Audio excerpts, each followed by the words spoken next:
Hi అండి అందరికీ. నేనైతే మీ లావణ్య ఫ్రెండ్స్. ఫిష్ కర్రీ కోసం అయితే ధనియాలు, జీలకర్ర, ఉల్లిగడ్డలు చూస్తున్నారు కదా, మీరైతే కోసి పక్కన పెట్టేశాను. ఇంకా ధనియాలు, జీలకర్ర అయితే నేనైతే స్టవ్ పైన పెనం పెట్టేశాను. పెనంలోకి అయితే ధనియాలు, జీలకర్ర వేసేస్తున్నాను. చూస్తున్నారు కదా మీరైతే.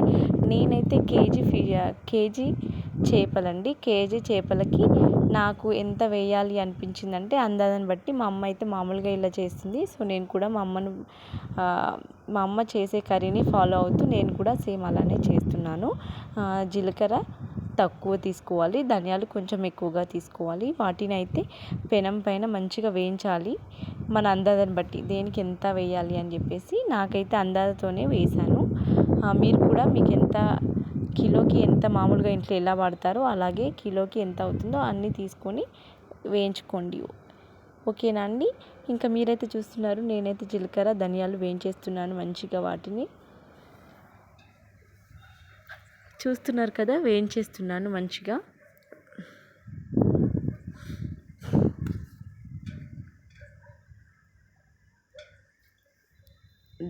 మంచిగా వేయించేస్తున్నాను అనమాట.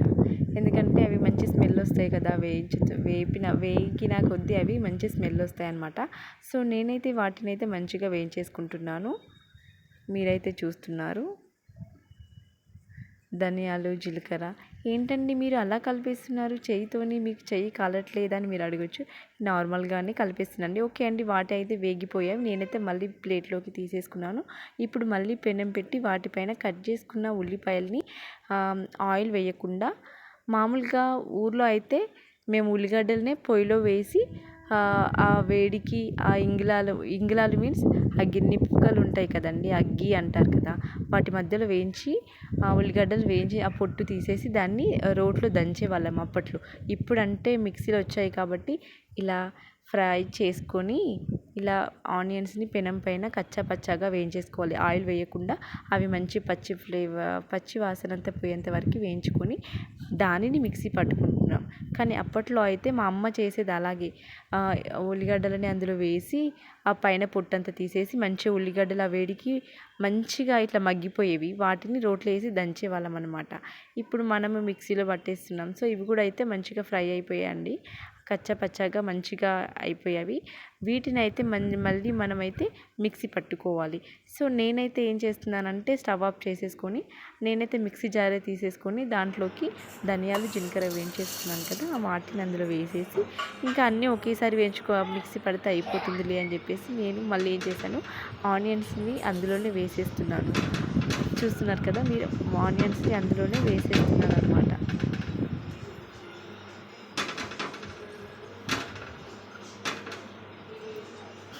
చూస్తున్నారు కదా, ఇది అయితే మనం మంచిగా మిక్సీ పట్టేసుకోవాలి. అన్నీ అందులో వేసేసుకున్న తర్వాత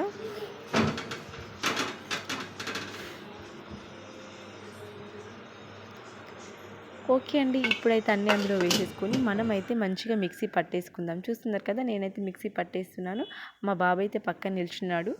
వాడు కూడా పడతాను మమ్మీ, నేను కూడా చేయి పెడతాను మమ్మీ అన్నాడు. ఓకే నాన్న పెట్టేసి అని చెప్పేసి ముగ్గురము, నేను ఇంకా మా చెల్లెలు రితు అని ఉంటుంది, తను, ముగ్గురం కలిసి చేతులు పెట్టేసి మంచిగా మిక్సీ పట్టాను. దాంట్లోకి కొంచెం వాటర్ వేసాను. అందులోకి మళ్ళీ కొన్ని వెల్లిపాయలు వేసాను. నేను అల్లం వెల్లుల్లి పేస్ట్ వేయాలి, బట్ నేను వేయలేదు. ఎల్లిపాయలు మాత్రమే వేసాను. మీరైతే ఉంటే వేసుకోవాలి, ఏం కాదు. ఓకేనా. ఓకే అండి. నేనైతే అది మిక్సీ పట్టేసిన తర్వాత ఇప్పుడైతే ఫిష్ని కడగాలి కాబట్టి వీటిని అయితే కడిగేస్తున్నాను. అందులో కొంచెం సాల్ట్ వేసుకొని మంచిగా కడగాలి. చూస్తున్నారు కదా, నేనైతే కడిగేస్తున్నాను మంచిగా ఫిష్ని. చేప ముక్కలకు ఉన్న అదంతా క్లీన్గా పోవాలి అంటే కొంచెం సాల్ట్ వేసుకొని మంచిగా వాటిని కడగాలన్నమాట. ఏమో అండి, ఫిష్ అయితే సరిగ్గా కట్ చేయలేదు వాళ్ళు ఇవాళ. ఎప్పుడైనా మా ఆయన మంచిగా కట్ చేయించుకునేవాళ్ళు, బట్ ఇవాళ చాలా రష్ ఉందంట. సో వాళ్ళు నార్మల్గానే కట్ చేసి ఇచ్చారు. అందుకనే నేను మంచిగా కడిగేయాలని చెప్పేసి కడిగేస్తున్నాను.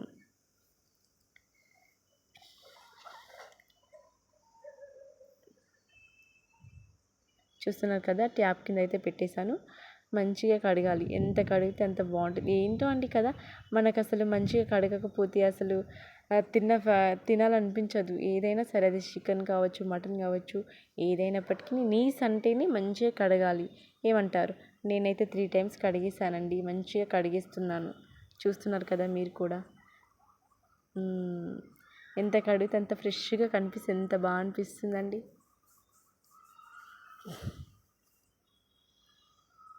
చూడండి ఎంత బ్లెడ్గా, ఎంత జిగురుగా, ఎంత ఆయిల్గా కనిపిస్తున్నాయి వాటర్ సమ్మర్గా కదండి. సో నేనైతే అలాగే అంతా తీసేసుకుంటూ కడిగేస్తున్నాను అనమాట.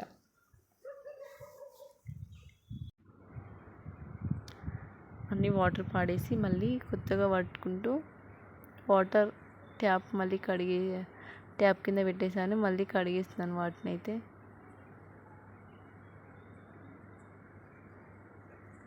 చూస్తున్నారు కదా వాళ్ళ వైట్గా ఎంత కనిపిస్తున్నాయో, బాగా కనిపిస్తున్నాయి కదా. ఇప్పుడు బ్లడ్ ఉండే, ఇప్పుడు మళ్ళీ మంచిగా నీట్గా కనిపిస్తున్నాయి. సో నేనైతే మంచిగా ఫిష్ని మంచిగా కడిగేసుకుంటున్నానండి. ఎందుకో నాకు సరిగ్గా కడగకపోతే అసలు తినాలనిపించదు, అది ఏదైనా సరే.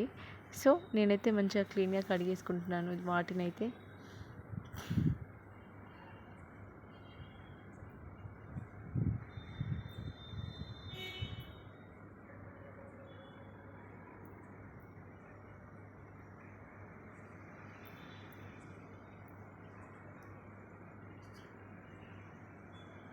చూస్తున్నారు కదా మళ్ళీ వాటర్ పెట్టాను, అందుకే మంచిగా ఎంత ఫ్రెష్గా కడుక్కుంటే అంత బాగా అనిపిస్తుంది. సో నేనైతే ఫైనల్లీ కడిగేసుకుంటున్నాను.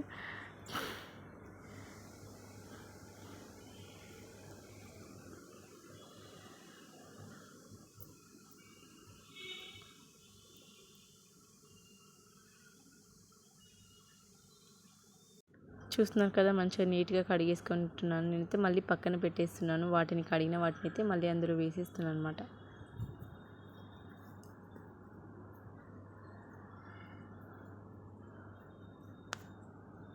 చూడండి ఇందాక వాటర్ ఎలా ఉండే, ఇప్పుడు ఎలా ఉండే. ఓకే అండి, నేనైతే మొత్తానికి కడిగేసాను. దాంట్లోకి అయితే పసుపు వేసేస్తున్నాను. ఇప్పుడైతే మనము మ్యాగ్నెట్ చేసి పెట్టేసుకోవాలి వాటిని, ఫిష్ని. చూడండి నేను పసుపు వేసాను, ఇంకా దాంట్లోకి అయితే నేను కారపొడి ఎంత పడుతుందో అంత వేసేసుకుంటున్నాను. మీరు కూడా చూడండి అంతే వేసుకోండి. మనము ఎలా నార్మల్గా కారం తినేవాళ్ళు నార్మల్గా వేసుకోండి. ఎందులో అయినా సరే అండి, నీస్ అంటేనే మనం కారం ఎక్కువగా వేయాలి. ఎందుకంటే ఆ స్మెల్ అనేది మనకి స్పైసీగా లేకపోతే స్మెల్ మనకి తింటుంటేనే వచ్చేస్తుంది. సో అలా కాకుండా కారం ఎక్కువగానే వేసేసుకోవాలి. నేను ఇంకా సాల్ట్, కారపొడి, పసుపు వేసేసుకున్నాను. అందులో నేనైతే ఏదైతే మిక్సీ పట్టానో ధనియాలు, జీలకర్ర, ఆనియన్స్ పేస్ట్ పట్టాను కదా, సో అదంతా అందులో వేసేసుకుంటున్నాను. చాలా సింపుల్ రెసిపీ అండి. ఫిష్ అంటే భయపడతారు, బట్ నాకు చాలా ఈజీ అనిపిస్తుంది ఫిష్. ఎందుకంటే మంచిగా మ్యాగ్నెట్ చేసి పెట్టేసుకుంటాం కదా. చూస్తున్నారు కదా, నేనైతే అందులో అంత పేస్ట్ వేసేస్తున్నాను. మనము అంతా బాగుంటుంది. మనము చింతపండు పులుసు రసం అయితే వేస్తాం కదా, దాన్ని మనకి టేస్ట్ కొంచెం పులుపు, కొంచెం సాల్ట్ తక్కువగా, కొంచెం పుల్లగా, అది మాత్రమే అటు ఇటుగా అవుతుంది, కానీ మిగతాదంతా పర్ఫెక్ట్గా వస్తుందండి. మీరు కూడా ఇలా ట్రై చేసి చూడండి, ఎంత సింపుల్గా చేస్తున్నానో నేను. ఇవే ఐటమ్స్ అండి, ఎక్కువగా దీంట్లో ఏమీ వేయాల్సిన అవసరం లేదు. మసాలా అంటే ఇదే, జీలకర్ర, ధనియాలు, ఆనియన్స్ మిక్సీ పట్టుకున్న పేస్ట్ని అందులో వేయాలి. మామూలుగా మనం అన్నిట్లలో కారం, పసుపు, ఉప్పు అన్నిట్లలో వేస్తాము. ఎందుకు భయపడతారండి? ఫిష్ వండితే మంచిగా ఈజీగా చేసుకోవచ్చు. ఓకేనా? నన్ను ఫాలో అయిపోండి, నేను మీకైతే మంచిగా నేర్పించేస్తాను. ఏమంటారు ఫ్రెండ్స్? చూడండి నేనైతే కలిపేసి పెట్టేసుకుంటున్నాను, దాన్ని మ్యాగ్నెట్ చేసేస్తున్నాను మంచిగా. లాంగ్ వీడియో అని చెప్పేసి స్క్రిప్ట్ చేయకుండా చూడండి, ఓకేనా? స్క్రిప్ట్ చేయకండి, ఓకేనా? నేను దీన్ని షార్ట్కట్లో పెట్టట్లేదు, అర్థం అవ్వాలని చెప్పేసి నీట్గా పెడుతున్నాను. ఎక్కువ టైం అయినా సరే అని చెప్పేసి మంచిగా లాంగ్ వీడియో పెడుతున్నాను. సో మీరు ఎవరు స్కిప్ చేయకండి, మంచిగా అర్థమవుతుంది ఈ వీడియో. ఓకేనా ఫ్రెండ్స్? ప్లీజ్ అండి మొత్తం చూడండి వీడియోని, ఓకేనా? నేనైతే మ్యాగ్నెట్ చేసి పక్కన పెట్టేసుకుంటున్నాను. మీరైతే చూస్తున్నారు కదా, మంచిగా మ్యాగ్నెట్ అన్నీ కలిసిపోయేలా కలిపేసుకున్నాను. ఇప్పుడైతే ఒక మూత పెట్టేసుకొని ఒక మినిట్స్ అని ఏం లేదు, జస్ట్ మనం అది మసాలా అది పక్కన రెడీ పెట్టేసుకోవాలి కదా. చూడండి మళ్ళీ కలిపేస్తున్నాను ఒకసారి, మళ్ళీ కలిపేసుకొని మళ్ళీ మూత పెట్టి పక్కన పెట్టుకుంటా. చూడండి నేనైతే మళ్ళీ స్టవ్ పైన అది పాత్ర పెట్టాను. దాంట్లోకి అయితే ఇంకా ఫిష్లోకి అయితే ఆయిల్ ఎంతగా ఉంటే అంత బాగుంటుందండి. ఆయిల్ తక్కువగా వేసినా సరే ఆ టేస్ట్ అనేది రాదు. ఎందుకంటే ఆయిల్ కనిపించకుండా ఉంటే అది అసలు నీస్ వాసన కాదు, అంత డిఫరెంట్గా అనిపిస్తుంది. కొన్నిట్లలో ఆయిల్ లేకుంటుండే కర్రీస్ ఎట్లా అనిపిస్తాయి, వాటర్లో వేసి ఉడకబెట్టినట్టే అనిపిస్తాయి. సో అలా కాకుండా ఆయిల్ దానికి ఎంత పడుతుందో అంతే. నేనైతే మాదైతే ఆయిల్ది కప్ ఉంది కదండి, అదైతే పెద్దగానే ఉంటుంది. సో నేను దాంతో 3 అలా వేసాను. కేజీ ఫిష్కి ఎంత వేయాలో అంతే వేసాను. మీరు కూడా కేజీ ఫిష్కి కానీ ఇంకెక్కువ ఉంటే ఎంత వేయాలో అంతే వేయండి. దీనిలోకి అయితే ఇప్పుడు మనం జీలకర్ర తీసుకుంటున్నాను, కొంచెం మెంతులు తీసుకుంటున్నాను. అది పోస్లో వేస్తారు చూడండి, అంత మాత్రమే. ఇంత వేయాలి అంత వేయాలి అని ఏం లేదు, మీది ఆప్షనల్ మాత్రమే. మెంతులు అంటే భయపడాల్సిన అవసరం లేదండి, ఎందుకంటే షుగర్ లెవెల్స్ని తగ్గిస్తుంది. సో మెంతులు వాడచ్చు, ఏం పర్లేదు. ఓకేనా. నేనైతే జీలకర్ర వేసేసాను, కొన్ని మెంతులు వేస్తున్నాను. చూడండి నేను ఎన్ని వేస్తున్నాను, కొన్ని పోస్ట్లోకి వేయాలి అని చెప్పేసి కొన్ని వేస్తున్నాను అంతే. చూస్తున్నాను కదా మంచిగా అయితే చిటపటలు ఆడేస్తున్నాయి అవి.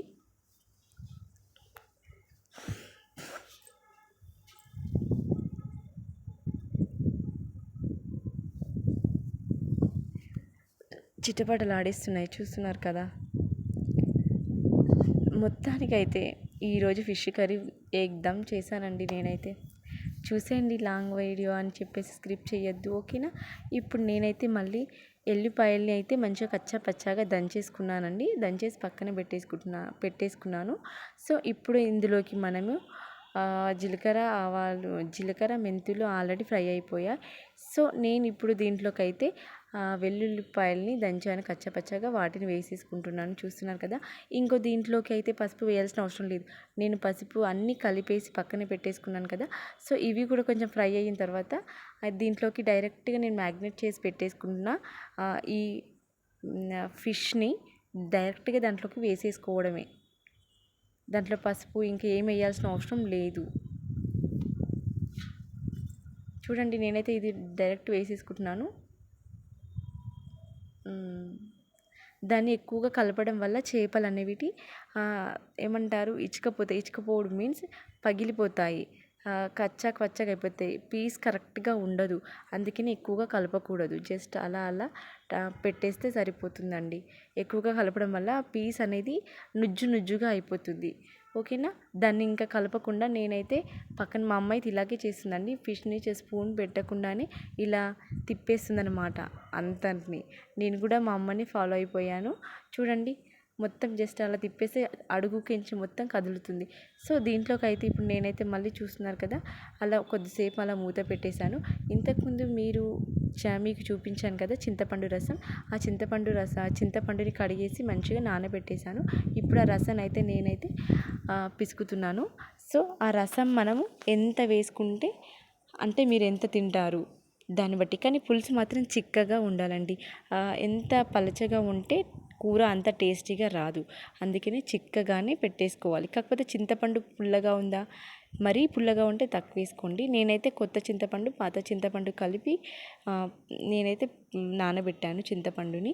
సో మీరు కూడా అలాగనే చేయండి. కొత్త చింతపండు అయితే కలర్ వైట్గా ఉంటుంది, బట్ టేస్ట్ అనేది పుల్లగా అవుతుంది. సో అలా కాకుండా మీరు కూడా పాతది కొత్తది ఉంటే యాడ్ చేసుకోండి. ఎక్కువగా పుల్లగా ఉంటే కొంచెమే వేయండి. నేనైతే చింతపండు రసాన్ని అయితే పిండేశాను. ఇప్పుడు మళ్ళీ చూడండి నేనైతే దాంట్లోకి చూస్తున్నారు కదా, అది ఆల్మోస్ట్ మంచిగా మగ్గింది.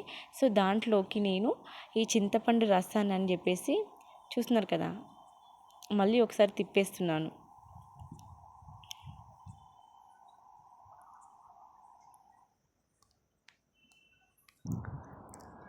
మీరైతే చూస్తున్నారు కదా, ఇందాకైతే చూస్తున్నారు కదా, చింతపండు రసాన్ని అయితే పిసికేసుకొని అందులో వేసేసాను.